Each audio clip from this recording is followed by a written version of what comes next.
Prostate গ্ল্যান্ডটা কি?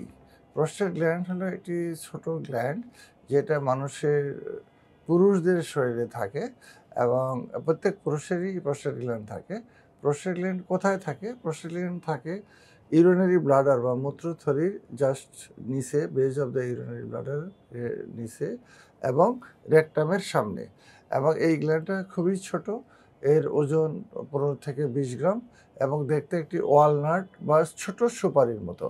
এই গ্ল্যান্ডেই যখন ক্যান্সার হয় সেই ক্যান্সারকে আমরা বলি প্রোস্টেট ক্যান্সার।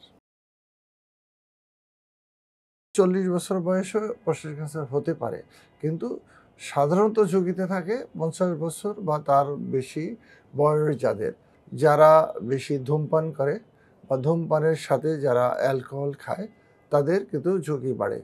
এছাড়া যারা নিয়মিত ব্যায়াম বা এক্সারসাইজ করে না, যারা বেশি ফাস্ট ফুড বা জাঙ্ক ফুড খায়, গ্রিন লিফি ভেজিটেবল প্রতিদিন খাদ্যের তালিকায় রাখে না, এইসব মানুষের প্রোস্টেট ক্যান্সার হতে পারে। বিভিন্ন রেডিয়েশনের মধ্যে কাজ করে বা রেডিয়েশনের মুখোমুখি থাকে বা এনভায়রনমেন্টাল পলিউশনে যারা থাকে, জেনেটিক কারণেও অনেক সময় ঝুঁকি বাড়ে।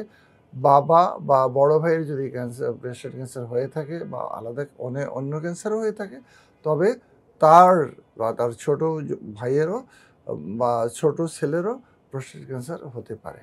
নিয়মিতভাবে পরিমিত ব্যায়াম করতে হবে। এগুলো যদি আমরা করি তাহলে কিন্তু আমরা প্রোস্টেট ক্যান্সারকে প্রতিরোধ করতে পারি। এছাড়া যে এনভায়রনমেন্টাল ফ্যাক্টর রয়েছে, রাসায়নিক কিছু পদার্থ রয়েছে, ক্যাডমিয়াম বা এই জাতীয় পদার্থ এবং আয়োনাইজিং রেডিয়েশন, এইসব জায়গায় যারা কাজ করে তাদের প্রোটেকশন নিয়ে কাজ করতে হবে।